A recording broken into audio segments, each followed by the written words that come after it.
The storm came fast across the dead planet. Dust and ash filled the air like angry clouds. Corporal Day ran through the broken buildings, holding his arm tight against his chest. Blood soaked through his uniform. The explosion had thrown him 50 feet. His squad was gone. He was alone. The wind screamed louder. Day knew these storms killed people. The dust carried poison from all the bombs and weapons. He needed shelter now. Through the orange haze, he saw a massive structure. It looked like a giant dome made of crystal and metal. The enemy had built it, the Veltharans. But empty buildings didn't shoot back. Day pushed through a broken entrance. Inside, the air was different, cleaner, cooler. Strange lights glowed in the walls. Blue and green and purple. They pulsed slowly like breathing. The structure was huge inside. Halls stretched in every direction. Everything looked organic, like it had been grown instead of built. He moved deeper inside, looking for somewhere safe to rest. His medical training told him he needed to clean his wound and eat something. Find water. Stay alive until rescue came. The halls curved and twisted. Some went up. Some went down. Day followed the strongest light. The light led him to an enormous chamber. Day stopped at the entrance and stared. The room was bigger than a warehouse. In the center was something he couldn't understand at first. A mountain of crystal formations rose from the floor. They twisted together like frozen waterfalls. And inside them, trapped or maybe growing from them, was a creature. She was massive. Her body stretched 30 feet long at least. 6 limbs extended from her torso, but they were tangled in the crystal, locked in place. Her skin was pale and smooth with patterns that glowed faintly. Her head was elongated, elegant, with large eyes that were closed. Tubes and tendrils connected her body to the crystal structure. To the walls. To the floor. Like she was part of the building itself. Day had seen Veltharans before. They stood 7 feet tall, usually. They had hard shells like armor. They carried weapons that fired plasma. This creature looked similar but different, softer, bigger, more complex. He took a step into the chamber. The lights in the walls suddenly blazed brighter. The creature's eyes opened. They were solid black, deep and vast like space itself. They focused on Day. He froze. His hand went to his sidearm. But the creature didn't move. Couldn't move. She was completely trapped in the crystal.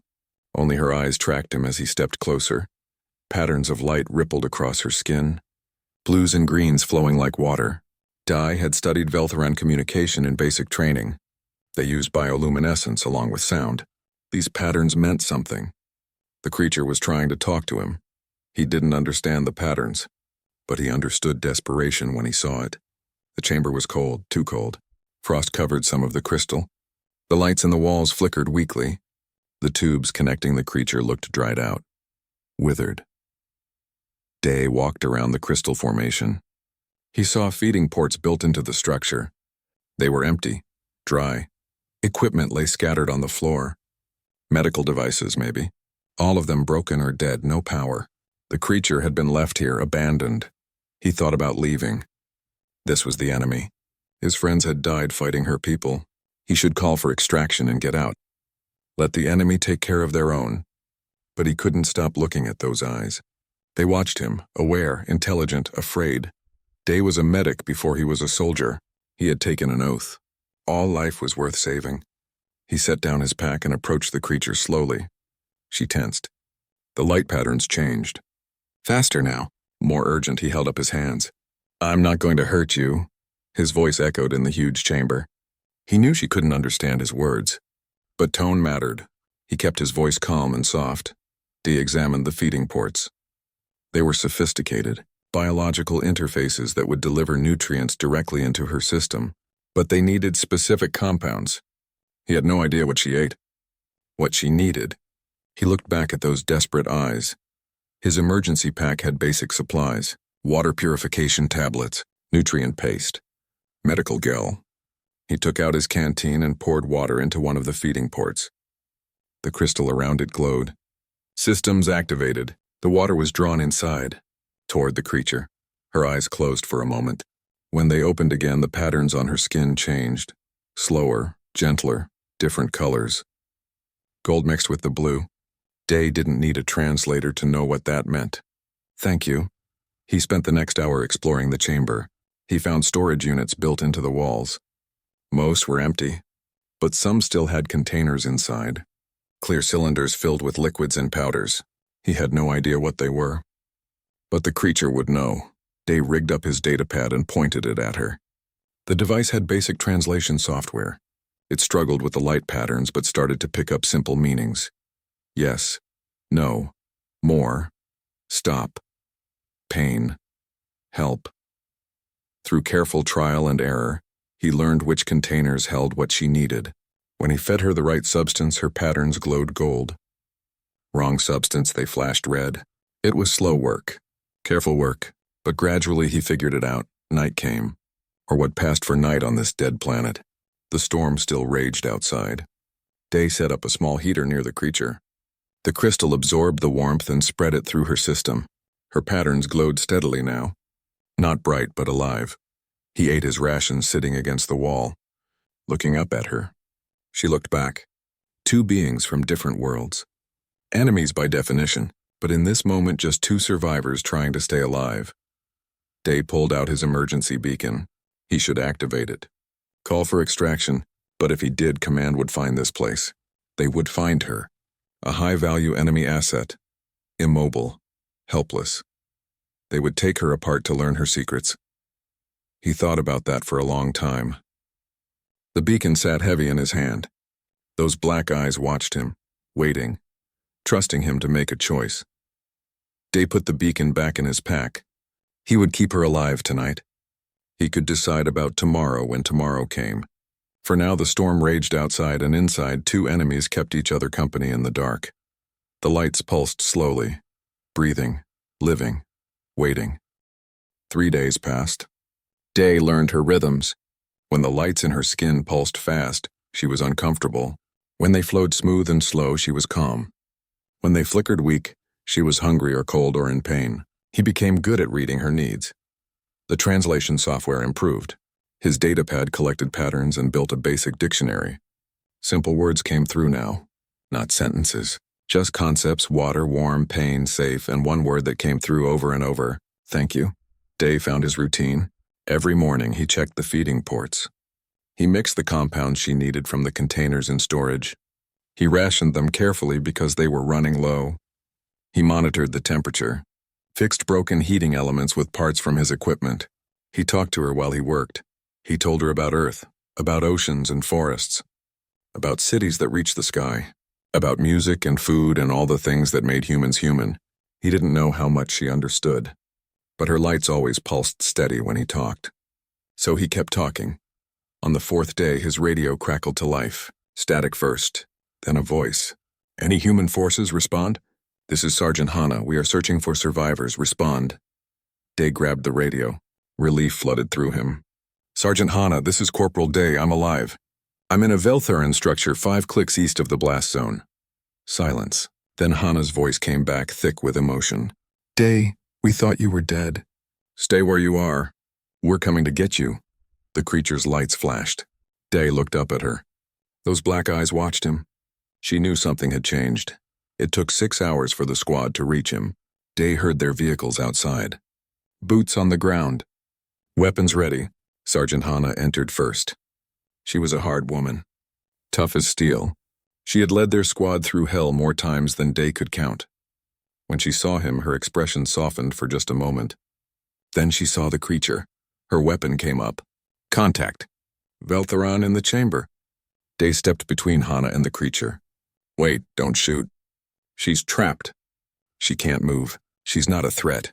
4 more soldiers entered. Private Yuna, Corporal Jin, Specialist Mira, Private Taiho, all of them armed, all of them staring at the massive alien tangled in crystal. Hana didn't lower her weapon. Step aside, Day, that's an enemy combatant. She's helpless, Day said. His voice was steady. She was abandoned here, left to die. I've been keeping her alive. Hana's eyes narrowed. You've been what? She's intelligent, Sergeant. She can communicate. She's not just a soldier. I think she's something more. Something important.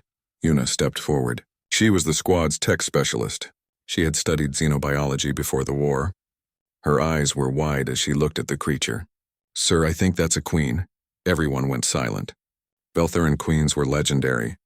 the central nodes of their hive networks.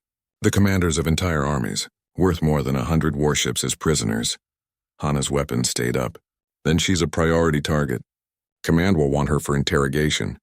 They'll dissect her, Day said. You know they will. They'll take her apart to study her. She's immobile. She can't fight back. She can't even run. She's the enemy, Day. She's a person.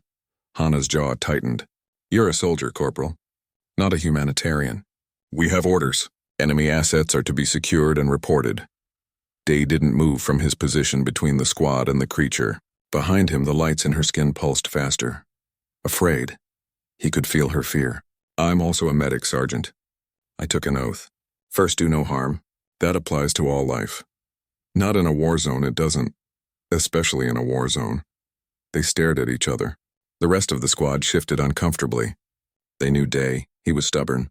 Once he set his mind on something, he didn't budge. Hana knew it too, Yuna spoke up. Sergeant, if I could examine her? Just for a moment? Hana nodded curtly. Yuna approached slowly. She pulled out her scanner and ran it over the creature. The Queen's lights flickered, uncertain, but she didn't resist. Yuna studied the readings for a long moment. Her life signs are weak, Yuna said. Very weak. She's malnourished. Her systems are failing. Without constant care, she'll die in maybe a week. She paused. And Sergeant, look at these readings. She's not generating any aggressive pheromones. No combat signals. Most Veltherans emit constant warfare chemicals. She's not. She's broadcasting distress and submission signals. Hana lowered her weapon slightly. What does that mean? It means she's not a combatant. At least not right now. She's too weak to be a threat. And her biochemistry suggests she doesn't want to be. Dai seized the opportunity. Sergeant, let me stay with her. Just for a few more days. Yuna can help me. We can learn from her. Intelligence would want that. Imagine what she could tell us about Veltheran strategy, culture, weaknesses. Hana looked at him for a long time. Command wants all personnel extracted immediately. Enemy forces are regrouping in this sector. We're pulling back to the main base. You have 10 minutes to gather your gear. I'm not leaving her. That's not a request, Corporal. That's an order. Then I'm disobeying the order. The chamber went silent. Disobeying a direct order in a combat zone was serious. Court-martial serious. Dishonorable discharge. Maybe even prison time. Every soldier in the room knew it. Hana's voice went cold. You understand what you're doing? Yes, Sergeant. You understand the consequences? Yes, Sergeant. Behind Day, the creature's lights pulsed in complex patterns. His datapad translated fragments. No, go, safe, leave. She was telling him to go. To save himself. Even though it meant her death, that decided it for Day. He turned to her. I'm not leaving you. He said it out loud. For his squad to hear. For her to hear. He didn't care that she couldn't understand the words. The meaning was clear. Yuna spoke quietly. Sergeant, I'll stay too. Someone needs to document this scientifically. This is a first contact situation with a Veltheran queen. The intelligence value is massive. Hana closed her eyes. When she opened them, they were hard. I'm going to regret this. She activated her comm. Command, this is Sergeant Hana. We've located Corporal Day. He's found a Veltheran queen, high-value intelligence asset. Requesting permission to establish a temporary observation post. Static, then a new voice. Deeper. Authority. Sergeant Hana, this is Captain Tay. Confirm your last transmission. Did you say a queen? Confirmed, sir. She's immobile, trapped in some kind of crystalline structure. She appears to be non-hostile. Corporal Day has been maintaining her life functions. A long pause. Hold position. I'm sending a support team. Do not engage the asset. Secure the area and wait for orders. Understood, sir. Hana looked at Day. You just bet your entire career on an alien. I hope you know what you're doing. Day looked up at the Queen, at those vast black eyes watching him, trusting him. So do I, Sergeant. So do I. The squad set up a perimeter. They brought in supplies. Medical equipment, food, water, power generators. They turned the ancient chamber into a forward operating base. And at the center of it all, the Queen watched and waited, her lights pulsing steady now. Safe. For the moment, at least. Safe. The support team arrived with better equipment. Real translation software, medical monitors, a linguist named Dr. Bora who specialized in xenolinguistics. Within 2 days, they could have actual conversations with the Queen. Short conversations, simple words. But real communication. Her name was Lyra. She had ruled the southern hives for 300 years. Veltherans lived long lives. She told them about her people through patterns of light and the soft clicking sounds she could make. The translation AI turned it into text on their screens. Day spent every day with her. He learned that she felt pain in the withered tubes connecting her to the structure. He learned that she dreamed in colors humans couldn't see. He learned that she missed the sound of her people singing. Veltherans sang in frequencies below human hearing. She hadn't heard that sound in months. Una examined her constantly. The scans revealed something remarkable. Lyra was in metamorphosis. Her body was changing, growing, transforming into something new. The process took decades. During that time, she had to remain connected to her hive structure. Completely immobile, completely vulnerable. It's like a caterpillar becoming a butterfly, Una explained to Day one evening, except it takes 50 years instead of 2 weeks. She's locked in place by biology, not by choice. Why would her people leave her like this? Day asked. That's what I want to know. They asked Lyra. Her lights dimmed when she answered. The translation came through slowly, painful. War, disagreement I would not authorize, biological weapons, civilian targets. My advisors, angry, called me weak, said old queens. Fail in war. They chose. New queen, left me. To die. The room went silent. Day felt cold. You mean they abandoned you because you wouldn't kill civilians? Yes, they said mercy is weakness. War demands sacrifice of all things, even honor. Dr. Bora leaned forward. There's a new queen now? Ruling your hives? Yes, my daughter, young, angry, she listens. To the war voices, not the peace voices. Over the following weeks, Lyra told them everything. About Veltheran culture, about the hive networks that connected millions of minds, about the breeding chambers and the crystal gardens, about art and music and philosophy. Her people weren't monsters. They were people. Complex, diverse, struggling with the same questions humans struggled with. How to survive, how to find meaning, how to know what was right. Day brought her things from outside, crystals from the planet's surface. She told him which ones would help her heal. He ventured into dangerous territory to find them. Automated defense systems still operated in some areas. Drones patrolled the skies. He nearly died twice getting the minerals she needed. Una scolded him each time he came back wounded. You're being reckless. She needs these to live. She's not your responsibility. Day just looked at Lyra, at the way her lights pulsed brighter when he returned safely. Yeah, she is. Captain Tay visited in the 3rd week. He was a tall man with gray in his hair. He had fought in every major battle of the war. He walked around Lyra's chamber slowly, studying everything. Finally, he spoke to her directly. Queen Lyra, why did your people start this war? Her lights flickered, thinking. Fear. We found your colony ships coming to our territories. We thought you would destroy our worlds. Take our resources. We struck. First, now I know, mistake you wanted. Only to coexist. But we believed lies, believed you were monsters. Many humans think the same about your people, Tay said quietly. Yes. War makes everyone monsters. War makes us think we are easy to kill. What you hate, harder to kill. What you understand, Tay nodded slowly. I lost family to your people's attacks, Queen Lyra. I should hate you. My officers tell me I should order your execution. Take revenge, Day tensed. His hand moved toward his weapon. He wouldn't let them hurt her. Not after everything, but Tay just looked tired. Instead, I find myself listening to you, learning from you, wondering if this whole war was just a terrible misunderstanding. He turned to Day. You did a good thing here, Corporal. A strange thing, maybe a foolish thing, but good. Day relaxed slightly. Thank you, sir. Don't thank me yet. Command is still deciding what to do with her. Half of them want to use her as leverage. The other half want her dead. Lyra's lights pulsed steadily. I understand. I am enemy. I accept. Whatever comes. You're not an enemy, Day said. Not anymore. To many. I still am. To your leaders. To my people. Traitor Queen. They call me. Now. Dr. Bora had been monitoring Veltheran communications. She confirmed it.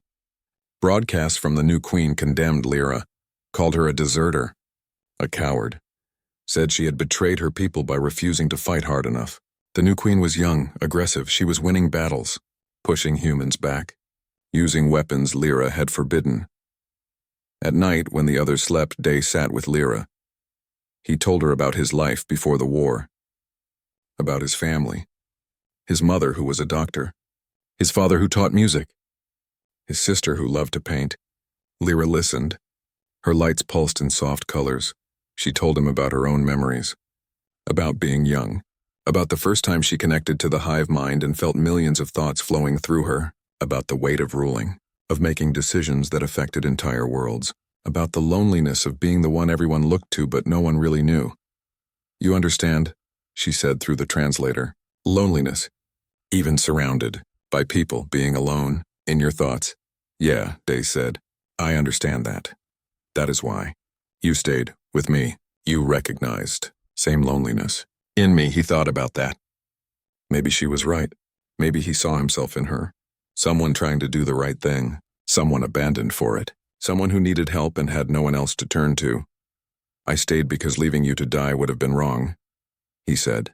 Simple as that. Nothing is simple in war. Maybe it should be. One night, alarms blared. Automated defense drones had found their position. The old Veltharan security systems had reactivated. They didn't recognize Lyra's authorization anymore. The new queen had locked her out of all networks. The drones saw human life signs and attacked. The squad fought back. Plasma fire lit up the night. Day stayed with Lyra, trying to shield her with his own body. A drone broke through. It fired at the crystal formation. At Lyra's exposed body, Day threw himself in front of the blast. The plasma burned through his shoulder. Pain exploded through him. He fell. The drone moved closer, charging for another shot. Then Yuna destroyed it with a well-placed grenade. Day lay on the ground, bleeding. His vision blurred. He heard Lyra making sounds. Not clicks. Not patterns. Something else. A keening cry that had no translation. Pure emotion, grief, fear. Yuna dragged him away, applied emergency treatment. He survived. But the wound was bad, very bad. It would take months to heal. Maybe never fully heal. His shoulder was ruined. When he woke up in the medical bay, the first thing he asked was, "Is she okay?" "She's fine," Yuna said. "You saved her life." "Good. You're an idiot, you know that? You could have died. Couldn't let her get hurt." Yuna shook her head, but she was smiling. "She hasn't stopped asking about you. Every 5 minutes. Is Day alive? Is Day safe?" Over and over. When they brought him back to her chamber, Lyra's lights blazed brighter than he'd ever seen. Patterns flowed across her skin in complex cascades. The translator struggled to keep up. "Alive, safe, thank you. Thank you, debt forever cannot repay. You gave your body. For mine, no Veltharan. Would do such thing, even for their queen. It's what friends do," Day said through the pain medication haze. Her lights pulsed in a color he'd never seen before. Something between gold and white. Pure and warm. "Friends, yes you are. My friend. Day. My only friend." And in that moment, despite the pain, despite the war, despite everything, Day smiled, because he'd done something impossible. He'd made a friend across the vast distance between stars, and that friend was worth protecting. Worth saving. Worth every sacrifice. Day's shoulder healed slowly. The plasma had fused bone and tissue in ways that weren't natural. He couldn't lift his arm above his head anymore. Couldn't fire a rifle properly. His days as a combat soldier were over. He didn't care. He had other work to do. Command sent investigators. Officers with tablets and recording devices. They interviewed everyone. Asked questions about Lyra, about Day's actions, about whether any protocol had been violated. There were many protocols. Day had violated most of them. The lead investigator was a stern woman named Major Hanul. She sat across from Day in the temporary briefing room. "Corporal Day, you understand you're facing serious charges. Disobeying direct orders, aiding an enemy combatant, unauthorized first contact, reckless endangerment. The list goes on. Yes, ma'am. You could be court-martialed, imprisoned, dishonorably discharged at minimum." "I understand, ma'am. Then why did you do it?" Day thought about that. How could he explain? How could he make her understand what he'd felt that first night? looking into Lyra's eyes and seeing a person. Not an alien, not an enemy, just someone who needed help. Because it was right, ma'am.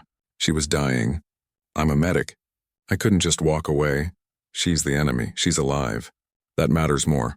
Major Hanul studied him. You've created a significant problem, Corporal, politically, militarily. We have enemy commanders who want her dead. Allied commanders who want to use her as a weapon. And you've decided she's your personal responsibility. Not just mine, ma'am. She's everyone's responsibility. If we can't show mercy to one helpless alien, what does that say about us? It says we're in a war. No, ma'am. It says we've lost ourselves. The Major closed her tablet. You're either very brave or very stupid, Corporal. I haven't decided which. The interviews continued for days. They questioned Yuna, Dr. Bora, Sergeant Hana, Captain Tay. Everyone told the same story. Day had acted with compassion, had risked everything to save a life, had discovered intelligence that could change the war because Lyra kept talking. She told them everything she knew. Troop movements, supply lines, manufacturing centers. She gave them access codes to Veltharan networks. She explained their weapons technology, their strategic thinking, everything. Why are you helping us? Captain Tay asked her one day. You're betraying your own people. Lyra's lights pulsed slowly, sadly. I am helping my people by helping end this war. The new queen will destroy everything she uses. Forbidden weapons. Kills prisoners. Burns worlds. She will destroy both our species. If she continues, I give you this information so you can stop her, save my people from themselves. The implications were staggering. This wasn't a war between two species. It was a civil war. Lyra represented the old values, peace, honor, cooperation. The new queen represented something darker, aggression, domination, survival at any cost. And the new queen was winning. Command struggled with what to do. Half wanted to exploit Lyra's information, use it to crush the Veltharans completely. The other half saw an opportunity. If Lyra represented a faction among the Veltharans, maybe they could negotiate. Find allies. End the war through diplomacy instead of destruction. Day just wanted to keep her alive and safe. Everything else was politics. He didn't understand politics. He understood right and wrong. And leaving Lyra to die would be wrong. The day of his hearing arrived. They held it in the command center. A formal military tribunal. 3 senior officers sat in judgment. Major Hanel presented the charges, the evidence, the violations. It looked bad for Day, very bad. Then something unexpected happened. Lyra asked to testify. They set up a video link to her chamber. Her massive form filled the screen. Her lights pulsed as she spoke through the translator. I wish to speak for Day. He is accused of helping enemy, but I am not enemy. I am prisoner of same war that imprisons all of us. Day saw past uniforms, past species, saw person who needed help, that is, not crime, that is, highest virtue of any civilization. She paused. The lights flickered. My people left me to die because I would not compromise my values. Your people wish to punish Day for same reason for holding to his values. What does that say about both our species? The tribunal officers shifted uncomfortably. Lyra continued, I have given you everything. Military secrets, technology, strategic plans. I did this because Day showed me that humans can be merciful, can be compassionate if you punish him. For that mercy, you tell me I was wrong. You tell me humans are cruel, like my people say. One of the officers leaned forward. You're saying we should pardon him because of what it would symbolize? I am saying you should pardon him because he did nothing wrong. He saved a life. Is that not what soldiers should do? Protect life, not just destroy it? The tribunal went silent. Finally, the senior officer spoke. This tribunal will recess to consider the testimony. They left. Day sat alone with his attorney. Minutes felt like hours. Finally, they returned. The senior officer spoke. Corporal Day, this tribunal finds that while you technically violated several protocols, your actions demonstrated the highest ideals of human compassion and strategic thinking. The intelligence gained from Queen Lyra is invaluable. However, we cannot overlook the breach of military discipline. Day's stomach sank. Here it came. Dishonorable discharge, maybe prison. Therefore, you are hereby removed from active combat duty due to your injuries. You will be transferred to the newly formed Diplomatic Corps. Your assignment is to serve as official liaison to Queen Lyra. You will continue your work with her, but under proper authorization and oversight. Rank and benefits preserved, Day blinked. Sir, I don't understand. I'm not being punished? You're being reassigned. What you've done here is create a bridge between two species. We'd be fools to waste that. You'll work with civilian diplomats and military intelligence. Help us understand the Veltharans. Help them understand us. Maybe find a way to end this war. Relief washed through Day. Thank you, sir. I won't let you down. See that you don't. Dismissed. Day practically ran back to Lyra's chamber. When he entered, her lights blazed with joy. You are safe, I heard. The verdict. Broadcast to me. You are not punished. Thanks to you, Day said. Your testimony changed their minds. No, your actions. Changed their minds. I only reminded them what they already knew, that you are a good person worth keeping. New personnel arrived over the next week. Diplomats, scientists, linguists. They turned the chamber into a research facility. They brought better equipment, more supplies, a full medical team to monitor Lyra's health. She was no longer a secret.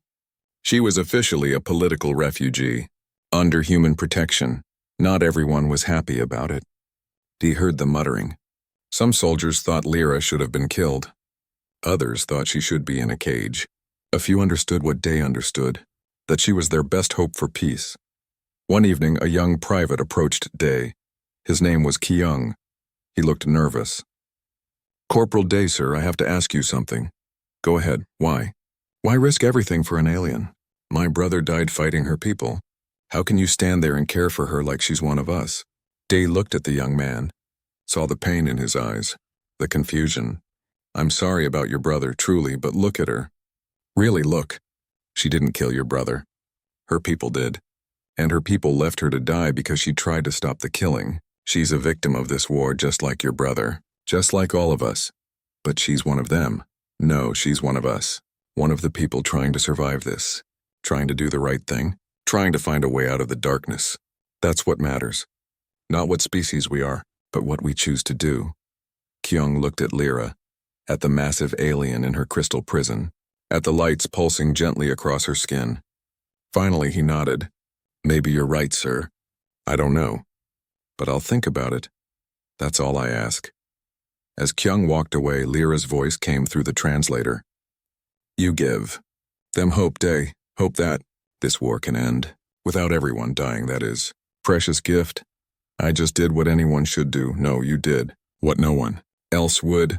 That is why you are special. Why humans are special. You can choose compassion, even when easier to choose hate. Day smiled up at her. Is that your way of saying humans aren't so bad? That is my way of saying I am grateful for you, my friend. And in a galaxy torn apart by war, in a forgotten chamber on a dead planet, a human and an alien maintained a fragile hope, the hope that understanding could bridge any distance, that compassion could overcome any difference, that maybe, just maybe, peace was possible. The facility around Lyra grew larger every week. More diplomats arrived. More scientists. Journalists, too.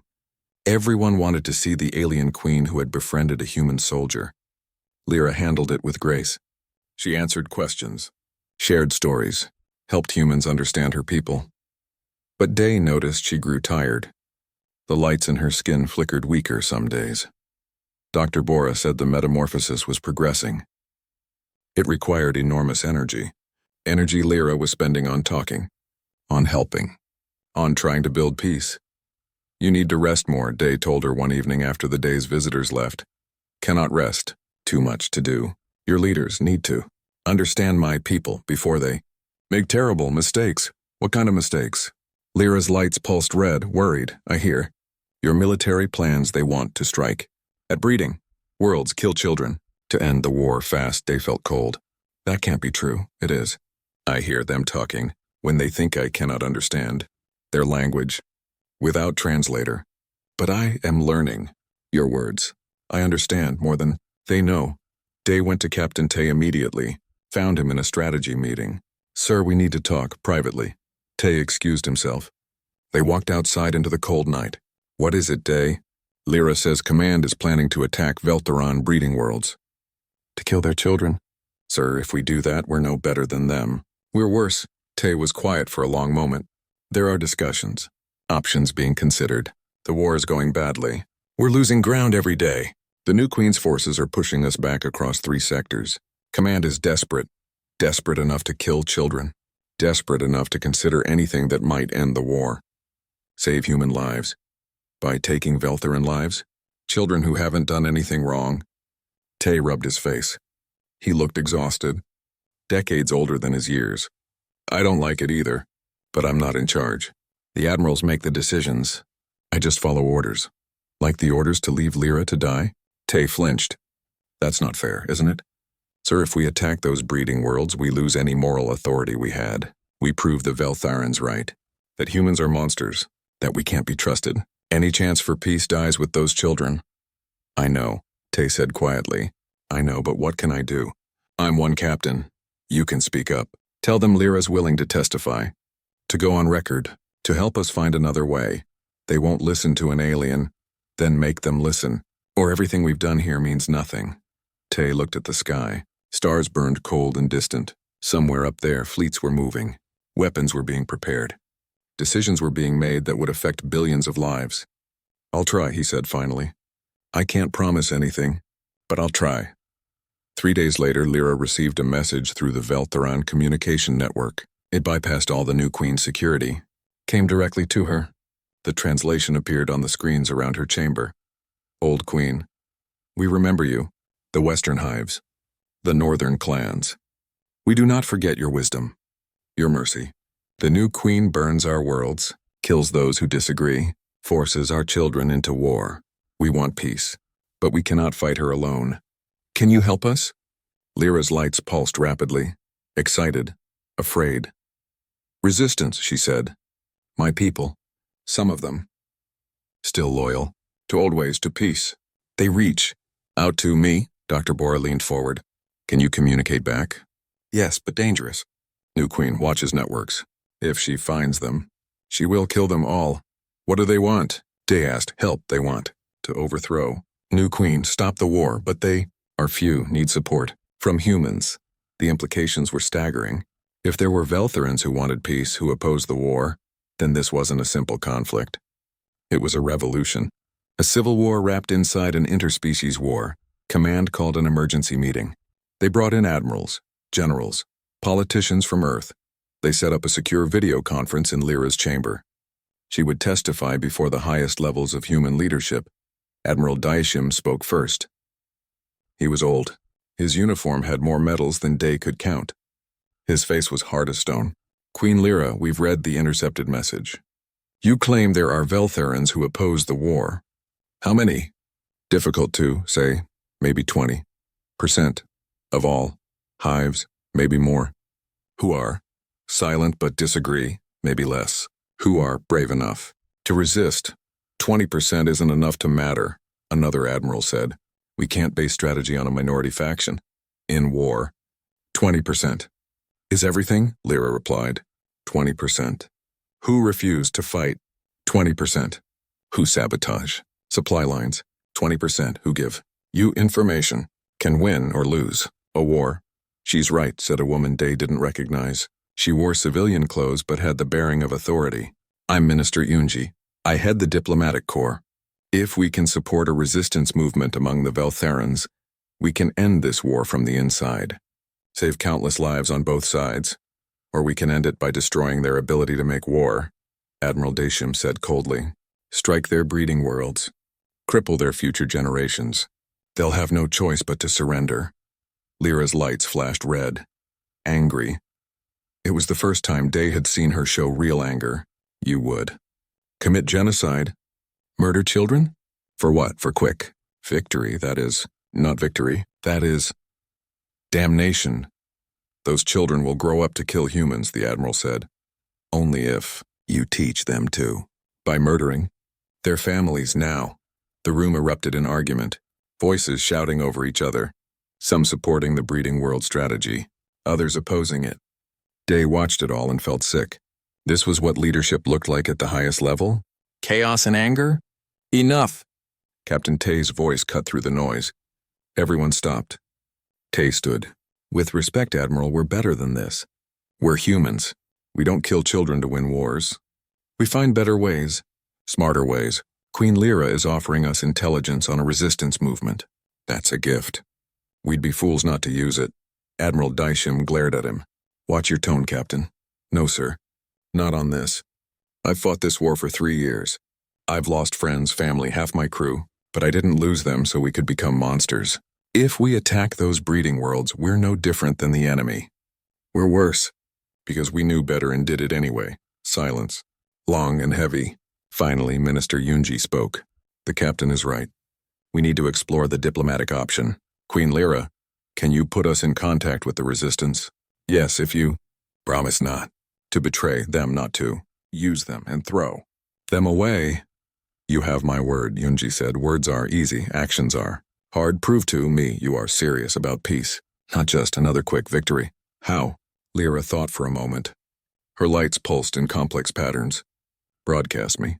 Speaking to my people, let them see I am alive, that humans did not kill me, that I support resistance, that peace is possible. Let your people see. Me too, see that. Veltharans are not all monsters. Some of us want peace, same as you. The politicians and generals looked at each other. Broadcasting an alien queen speaking about peace? It was radical, dangerous. It could backfire spectacularly, or it could change everything. I'll need to consult with Earth government, Minister Unji said. This is beyond my authority. Then consult. But decide fast every day. You delay, more die. On both sides, the meeting ended. The officials disconnected. Dai stayed with Lyra. She looked exhausted. Her lights flickered weakly. You okay? He asked. Tired, very tired. But must keep going. Must try, even if they refuse. Must try, they won't refuse. They can't, you gave them too good an argument. Hope you are right. My friend, hope you are right. 2 days later, the answer came. Earth government approved. They would broadcast Lyra speaking to both humans and Veltharans. It would be the first time in the war that anyone from either side spoke publicly about peace. About understanding. About finding another way. Day helped prepare her. Made sure she was healthy, strong enough for the broadcast. Dr. Bora coached her on what to say, how to phrase things so both species would understand. The broadcast was scheduled for dawn. When it happened, the whole galaxy would be watching. The whole galaxy would hear an alien queen and her human friend speak about hope in the darkness, about the possibility that this war could end not with genocide, but with understanding. As the sun rose on the dead planet, painting the sky in shades of gold and red, Day stood beside Lyra, ready to show the galaxy that compassion was stronger than hate, that understanding was stronger than fear, that even in the darkest night, one small light could change everything. The broadcast reached every human colony, every ship, every military base. It reached the Veltharan networks too, bypassing the new Queen's censorship through pathways only Lyra knew. Billions of beings across dozens of worlds stopped what they were doing and listened. Lyra spoke first. Her image filled screens everywhere, massive, alien, but her voice through the translator was calm, sad, wise. I am Queen Lyra of the Southern Hives. Many of you thought I was dead. The new queen told you I was weak, that I abandoned my people. She lied. My people abandoned me because I would not authorize the murder of children, because I believed war should have honor, should have limits. She paused. Let that sink in. I was left to die on a dead world, alone, starving. I waited for death, but death did not come. Instead, a human came, a soldier, a medic. His name is D. He found me. He could have killed me, could have left me, could have called for weapons to destroy me. Instead, he saved my life. The camera shifted to show Day standing beside her crystal prison. He looked small next to her vast form. Human and alien, enemy and friend. This is Day. He has spent 3 months keeping me alive. He has risked his life for mine multiple times. He has shown me that humans are capable of great compassion, great mercy, great wisdom. He has shown me that peace is possible. Day spoke next. His voice was steady. My name is Corporal Day. I'm a combat medic in the human military. I've fought Veltharans. I've seen friends die in this war. When I found Queen Lyra, I had every reason to hate her, to leave her. But I couldn't, because when I looked at her, I didn't see an enemy. I saw a person, someone who needed help. And helping people is what I do. It's what humans do. At least it's what we should do. He looked directly at the camera. This war has gone on too long. Too many have died. On both sides. We've forgotten that the Veltharans aren't monsters. They're people. Just like us. They have families, children, dreams, and some of them want peace. Just like us. Queen Lyra represents those Veltharans, the ones who believe there's a better way than endless killing. Lyra spoke again. I call on all Veltharans who remember the old ways. Who remember honor. Who remember that we once believed in balance, in mercy, in wisdom over rage. Rise up. Resist the new queen. She will destroy our species with her hatred. She will make us into the monsters humans think we are. Stop her before it is too late. The broadcast ended. Silence filled the facility. Everyone waited. Waited to see what would happen. If anything would happen. The response was immediate. Overwhelming. Messages flooded in from both sides. Human civilians calling for peace talks. Veltharan hives broadcasting their support for Lyra. But also hatred, death threats, promises of violence. The galaxy was divided sharply, bitterly. Within hours, the new queen responded with her own broadcast. She was young, her carapace still bright and unworn. Her lights pulsed aggressive red. The traitor Lyra has revealed herself. She collaborates with humans, betrays her own people, calls for surrender. She is no longer queen, she is prisoner, pet, weapon of the enemy. Any hive that supports her will be destroyed. Any Veltharan who speaks for peace will die. We are at war. There is no peace. Only victory or death. The resistance responded immediately. Not with words. With action. 3 major hives declared independence from the new queen's rule. They broadcasted their loyalty to Lyra, their demand for peace talks. Their refusal to fight. The new queen sent armies to crush them. But those armies found their supply lines sabotaged, their communication networks hacked, their soldiers defecting. The resistance was real. It was growing. And it was tearing the Veltharan Empire apart. Human command watched all this with amazement. She did it, Admiral Dasham said. He sounded stunned. One broadcast and she started a civil war. She didn't start it, Captain Tay corrected. She revealed it. The civil war was already happening. We just couldn't see it. Minister Unji arrived at the facility personally. She was younger than Day expected. Sharp-eyed, intelligent. She spoke to Lyra directly. Queen Lyra, the resistance is asking for human military support. They want weapons, supplies, training. What should we do? Lyra's lights pulsed thoughtfully. If you give only weapons, you make. New war, same as. Old war. If you give wisdom, give hope. Give example. Of cooperation, you make. New future. What does that mean practically? Send advisors. Not armies, send food. And medicine. Not just weapons, send teachers. To show my people that humans are friends, not conquerors. Show them what peace looks like. It was brilliant, simple, obvious in hindsight.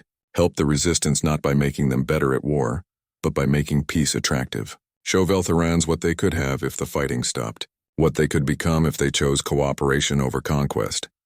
The plan took weeks to implement. Human volunteers arrived at the facility.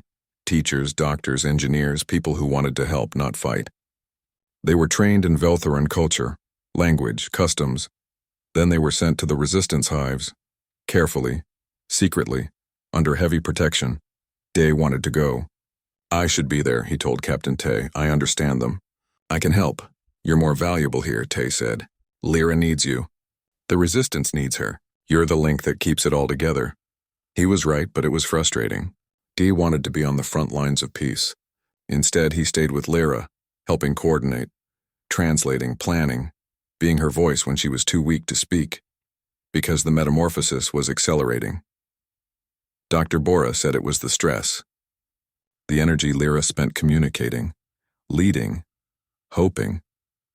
It was burning through her reserves. She was getting weaker every day. You need to rest, Day told her. Let others handle things for a while. Cannot. Not yet too much. At stake, must see this through. What good is seeing it through if you die? Better to. Die working. For peace than live. Doing nothing. She was stubborn, just like him. Day couldn't argue with that logic because it was the same logic that made him stay with her in the first place. A new problem emerged. A resistance leader named General Rin wanted to meet Lyra in person. Wanted to see the old queen with his own eyes, confirm she was real, that she truly supported their cause. But Lyra couldn't travel. She was locked in the crystal structure, immobile, dying by degrees. We need to bring her to them, Una said, or bring them to her. But both options are incredibly dangerous. Dr. Bora had been working on something. A prototype. What if we could move her? The entire crystal structure. Make it mobile, everyone stared at her. Is that possible? Minister Yunji asked. In theory, the crystal is integrated into her biology, but it's not load-bearing. We could separate the formation from the building, mount it on a transport platform. Life support systems are portable now. We've made them small enough. How long would it take? 2 months to design and build. Maybe 3. We don't have 3 months, Lyra said weakly. New queen is preparing. Major offensive. Against resistance, hives, if she destroys them before we solidify support. Resistance dies. Peace dies. They had to move faster. Dr. Bora pulled in engineers from every available ship.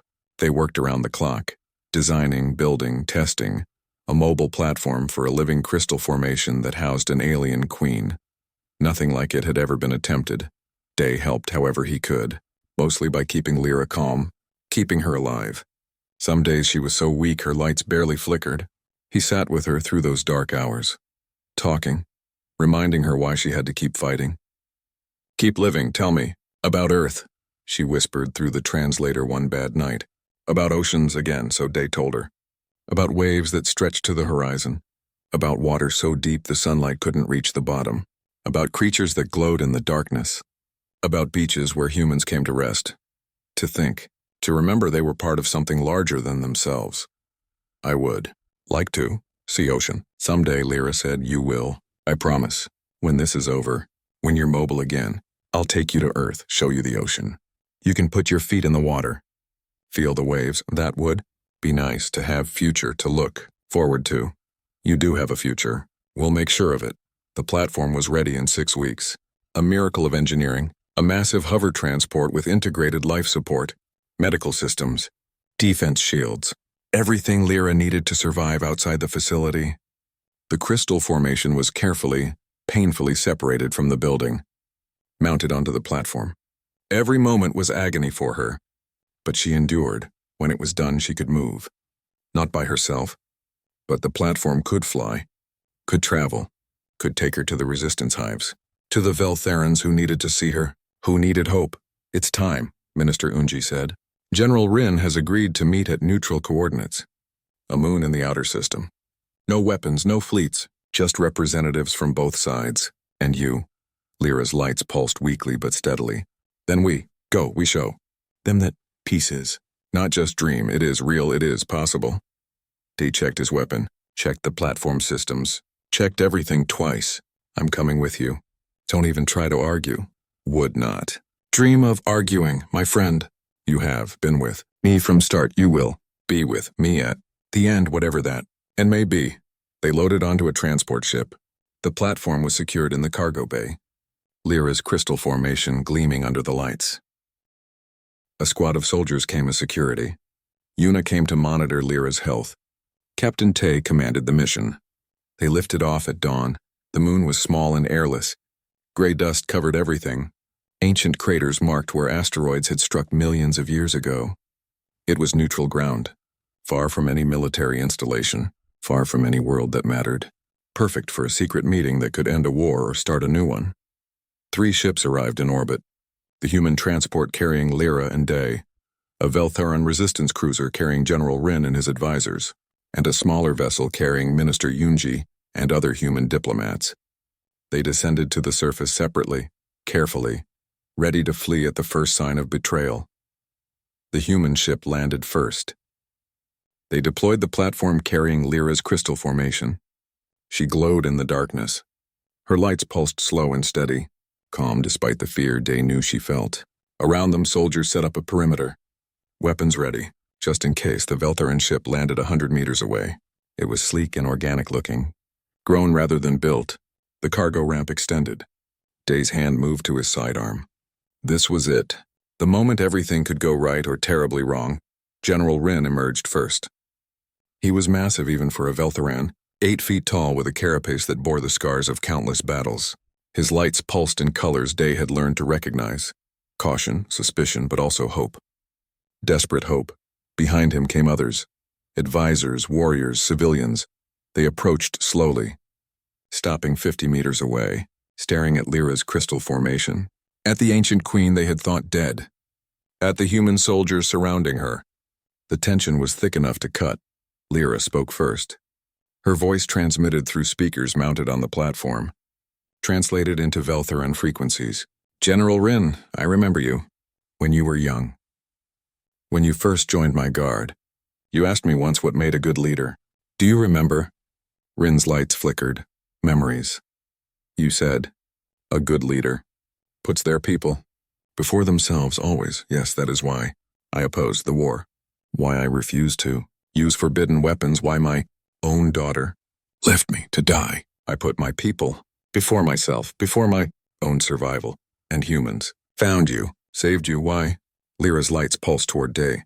Because one, human believed that mercy was stronger than hate. That compassion was stronger than fear. That all life has value, even enemy, life. Rin's attention shifted to Day. Those alien eyes studied him, measuring, judging. You are D, the soldier who saved our queen. I'm just a medic, Day said. His voice sounded small in the vast silence of the moon. I did what anyone should do. No, you did.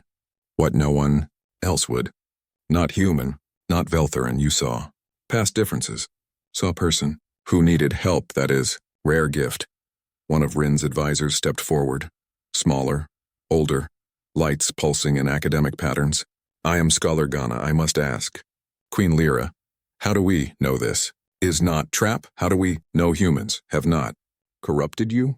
Made you their weapon against us? It was a fair question. The resistance was risking everything by coming here, by openly opposing the new queen. They needed to be sure Lyra was real, that she truly wanted peace and wasn't just a human puppet. Lyra's lights pulsed in complex patterns. Ancient protocols, recognition codes known only to true queens, patterns that couldn't be faked, couldn't be taught. They were genetic, biological, proof of identity beyond any doubt. The Veltharan delegation went still. Several dropped into postures of respect. Deep reverence, it is, truly her, Scholar Ghana whispered.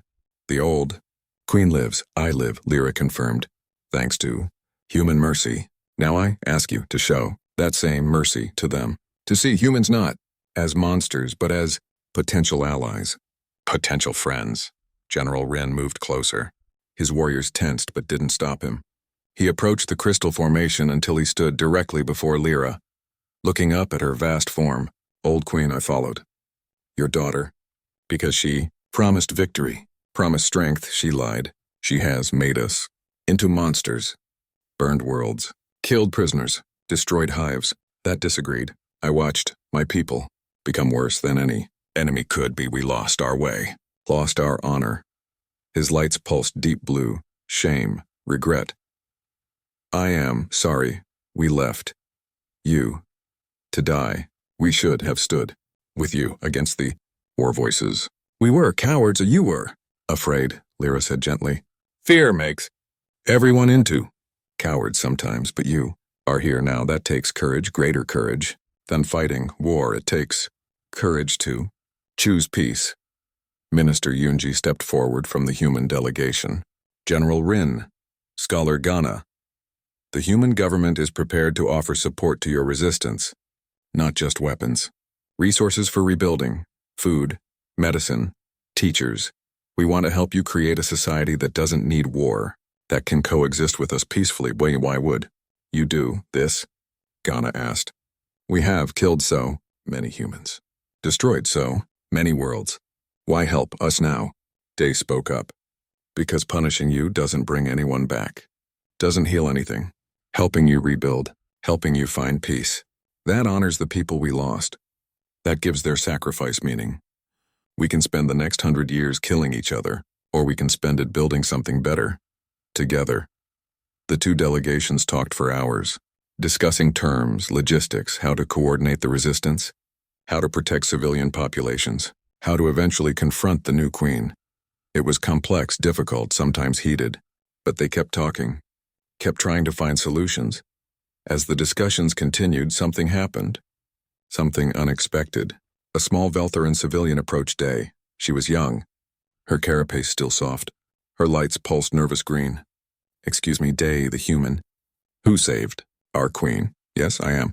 "Called Sura, I am, student learning human culture. I wanted to say thank you." "For what?" "You did. For showing us that not all humans are enemies, that some are friends." Day smiled. "Not all Veltherans are enemies either. Some are friends. Like you." Sura's lights pulsed bright gold, joy. She held out her hand, the Veltheran gesture of respect and connection. Day took it. Her skin was warm, smooth, alien but not frightening, just different. Other Veltherans approached, cautiously at first, then with growing confidence. They wanted to meet the human who saved their queen. Wanted to see if humans were really as terrible as they'd been taught. Day talked with them, answered questions, shared stories, and slowly the barriers began to break down. Human soldiers talked with Veltheran warriors, comparing equipment, sharing tactics, finding common ground in the universal experience of being a soldier. Scientists exchanged information with scholars. Teachers discussed education methods with Hive instructors. It was small, fragile, but it was happening. Understanding was spreading like ripples in a pond. Then the alarms blared. A ship appeared in orbit, massive, aggressive, weapons charging. The new Queen's flagship. Somehow she had tracked them, found the meeting, and she was bringing war with her. "All personnel to ships immediately," Captain Tay shouted. "Prepare for combat." But Lyra's voice cut through the chaos. "No more running, no more fighting. Stand together, all of us. Show her that we are united, that her way has failed. She'll destroy us all," Rin said. "She will try, but if we scatter, we lose. This moment, this connection, we must stand together or fall. Together." It was insane. Suicidal, but there was power in it. The symbolic weight of humans and Veltheran standing side by side, refusing to run, refusing to fight each other. Showing a different way was possible. The new Queen's ship descended. Weapons aimed at the gathering. A transmission came through. Her voice was young, angry, filled with hate. "Traitors. All of you. Humans and those who stand with them, you will all die. For your betrayal," Lyra responded. Her voice broadcast across every frequency. "Daughter, look at what you have become. Look at the fear in your heart, the hate that drives you. Is this what you want? Eternal war? Endless death? Or do you want future? Choice is yours. You chose. Weakness, I choose. Strength, I chose. Wisdom, you chose. Fear, and fear makes everyone weak." The weapons charged. This was it, the end of everything. Day moved to stand directly in front of Lyra's platform, between her and the ship. If they fired, they'd have to go through him first. Other humans joined him, soldiers, diplomats, scientists, all standing together. Then the Veltherans joined too. Rin, Ghana, Sura, warriors and civilians, a living shield of two species united. The ship hung in the sky, weapons glowing, ready to fire. Time stretched. Seconds felt like hours. Everyone waited for the end, but it didn't come. Instead, another ship appeared. Then another. Resistance vessels. Dozens of them. They positioned themselves between the new Queen's flagship and the moon, broadcasting their support for Lyra, their demand for peace. The new Queen's ship was outnumbered, outgunned. She had one ship. The Resistance had a fleet. She could fire, could kill everyone on the surface, but she would die too, and her movement would die with her. The standoff lasted an eternity. Then the weapons powered down. The new Queen's ship turned, jumped to faster than light, fled. She had lost, not through superior firepower, not through tactical genius, but through the simple fact that her people chose unity over division, chose hope over hate. The cheer that went up from the surface was deafening. Humans and Veltherans together,